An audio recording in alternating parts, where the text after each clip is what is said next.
matin, Patrick Cohen. À la une ce matin, l'hommage aux héros de Trèbes et les questions sur le terroriste, petit délinquant d'une cité de Carcassonne, condamné pour des faits de droit commun, placé sous surveillance comme fiché S, mais pas perçu comme dangereux. Sa compagne était également fichée, elle est en garde à vue. La droite demande à nouveau une loi d'exception contre ces fichiers S. À 8h15, le président de l'Assemblée nationale, François de Rugy, sera l'invité d'Europe Matin. Un hôpital meurtrier, celui de Pointe-à-Pitre en Guadeloupe, c'est une information Europe 1. Hôpital ravagé par un incendie il y a 4 mois et où le personnel médical désemparé par le manque de moyens compte plusieurs dizaines de morts suspectes. Enquête de 8h avec Mathieu Bock, notre envoyé spécial sur place. Dans ce journal encore, le déficit public français à 2,6, sous la barre des 3%, une première depuis 10 ans, nous dira Nicolas Barré. Le Catalan Puig demande d'arrêter en Allemagne. La justice va se pencher sur son extradition. Présidentielle en Égypte, l'opposition empêchée par le maréchal Sissi, certain de sa réélection. Et puis un guide contre la pollution numérique que Nicolas Hulot veut diffuser dans les entreprises et les écoles. Des morts suspectes par dizaines, des morts à l'hôpital. C'est le CHU de Pointe-à-Pitre en Guadeloupe, déjà réputé pour sa vétusté. Il a été ravagé par un incendie le 28 novembre dernier. Quelques semaines plus tard, la direction de l'hôpital et l'agence régionale de santé décidaient de réintégrer une partie des locaux touchés. Situation dénoncée depuis comme invivable par le personnel soignant avec des conséquences dramatiques pour les malades. C'est l'enquête du 8h. Bonjour Mathieu Bock. Bonjour. Envoyé spécial d'Europe 1 en Guadeloupe. D'abord le constat, à quoi ressemble le CHU 4 mois après l'incendie? Eh bien écoutez, c'est tellement dévasté qu'on dirait que l'incendie a eu lieu il y a quelques jours seulement. Sur le parking à la place des ambulances, de grandes tentes blanches où patientent parfois plusieurs jours les malades admis aux urgences. Et une fois qu'on passe la porte, les couloirs sont vides, on dirait un bâtiment abandonné. On manque de tout, les appareils qui ont brûlé n'ont pas été remplacés, les armoires sont parfois vides. Alors plusieurs médecins me l'ont dit, c'est terrible, c'est cruel, mais on doit faire des choix. Un choix, visiblement, c'est ce que l'hôpital a dû faire il y a quelques jours quand cet homme de 70 ans arrive à l'hôpital pour un AVC. Les médecins sont optimistes, mais quelques heures plus tard, le CHU annonce brutalement sa mort à sa fille Valérie. Un interne nous a répondu en nous disant qu'il était au post-opératoire et que malheureusement, il n'y avait pas suffisamment de matériel pour opérer. Je suis effondrée, il me manque. Ces éclats de rire avec ces petits-enfants me manquent. On a encore beaucoup d'interrogations. Est-ce qu'à 70 ans au CHU, c'est la fin ? Alors des morts comme celle-là, les médecins en recensent tous les jours ici, comme cette jeune femme de 22 ans opérée pour une banale infection du rein et qui meurt parce qu'il n'y a plus qu'une seule bouteille d'oxygène dans le bâtiment. Et cet anesthésiste qui choisit de garder les 2 ampoules d'adrénaline qui lui restent car sa patiente est déjà dans un état critique. Mathieu, sont là des faits très très graves. Est-ce que l'hôpital sait combien de patients sont morts de façon suspecte depuis l'incendie? Alors oui, on le sait, en tout cas les enquêtes ont déjà commencé.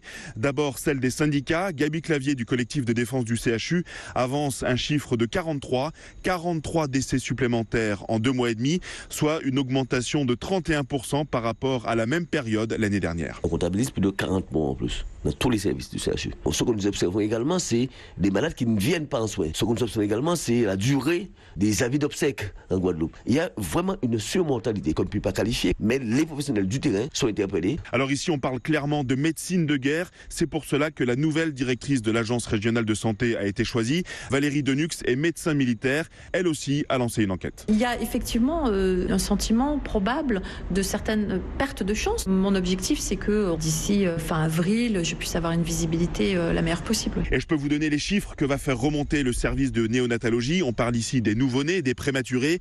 10 bébés sont morts à cause du manque de matériel ou des secousses pendant les transferts. Ça, les équipes en sont persuadées. La route qui mène à la maternité était très dégradée. Elle n'a d'ailleurs été refaite qu'il y a quelques jours seulement. 43 décès suspects, donc ces 4 derniers mois. Des documents à retrouver, à consulter sur europe1.fr. Mathieu Bock, au milieu de ce désastre, dans quel état d'esprit travaille le personnel? Eh bien écoutez, ils sont désespérés. Un tiers des 3300 employés sont en arrêt maladie. De plus en plus de médecins démissionnent ou s'apprêtent à le faire. D'autres quittent la Guadeloupe et signent que les équipes médicales ont perdu confiance. Même les médecins choisissent de partir en métropole pour se faire soigner ou bien pour accoucher. Mathieu Bock, l'envoyé spécial d'Europe 1 en Guadeloupe, à Pointe-à-Pitre. Europe 1, il est 8h04.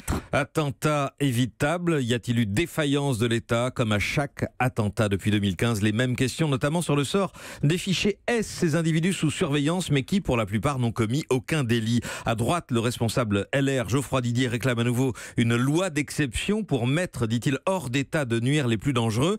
Mais justement, Radouane Lagdim, le terroriste de Trèbes dans l'Aude, était-il considéré comme dangereux? Quel était son parcours, Salomé Legrand, et que savaient de lui les autorités?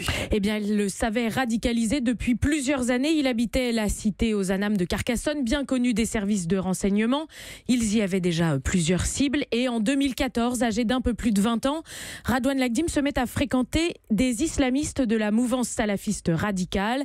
Les services émettent alors une fiche S pour sûreté de l'État qui permet notamment d'être alerté s'il passe une frontière, par exemple, pour se rendre en Irak ou en Syrie, ce qu'il ne fera pas. En 2015, on crée le FSPRT, fichier des signalements pour la prévention et la radicalisation à caractère terroriste. Il y est évidemment inscrit. Et à ce titre, son cas est évoqué toutes les semaines lors des réunions de suivi à la préfecture de l'Aude. Cas pris au sérieux puisque c'est directement la DGSI, le renseignement intérieur national, qui pilote son suivi avec des surveillances directes. Radouane Lagdim est un petit délinquant condamné 2 fois pour des faits de droit commun. En août 2016, il effectue 1 mois de prison ferme pour usage de stupéfiants et refus d'obtempérer. Mais la maison d'arrêt de Carcassonne ne détecte pas de signes alarmants.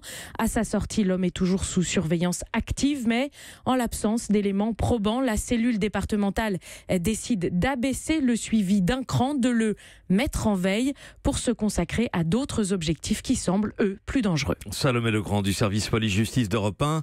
Ce matin, 2 des proches de Lagdim restent en garde à vue. Sa compagne de 18 ans, fichée S, elle aussi selon nos informations, et l'un de ses amis de 17 ans. Hier, le héros de Trèbes, le lieutenant-colonel Arnaud Beltrame, qui a donné sa vie pour épargner une otage, a été salué, célébré un peu partout en France avec des fleurs et des petits mots déposés devant des gendarmeries.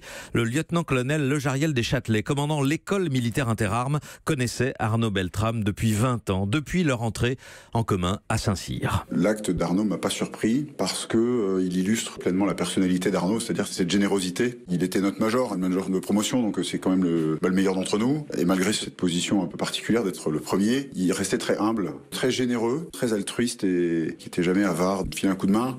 La mort fait partie de notre engagement, si je puis dire.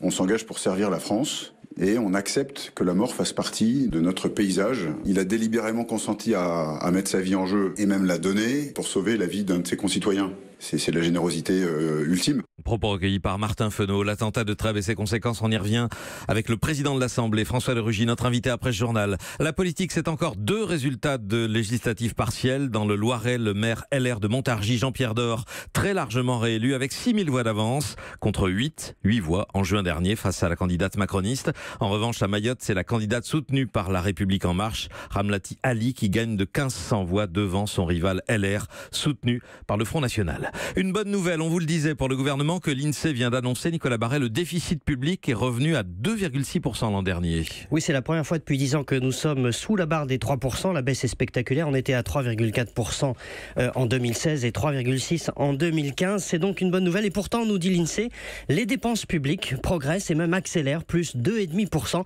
Mais les recettes fiscales progressent encore plus vite, plus 4%. Et c'est ce qui fait que les comptes publics s'améliorent, à l'image de ceux de la Sécurité sociale qui a enregistré l'an dernier un excédent d'un peu plus de 5 milliards pour la première fois depuis 2008. Et l'amélioration devrait se poursuivre cette année? Oui, pour plusieurs raisons. L'OCDE prévoit une bonne croissance cette année, 2,2%. Ce bon niveau d'activité aura un effet mécanique sur les rentrées fiscales. Et puis ensuite, c'est lié. La reprise du marché de l'emploi augmente les rentrées de cotisations sociales. C'est ce qui fait que les comptes de la Sécu seront à l'équilibre cette année. Conclusion, c'est maintenant une certitude.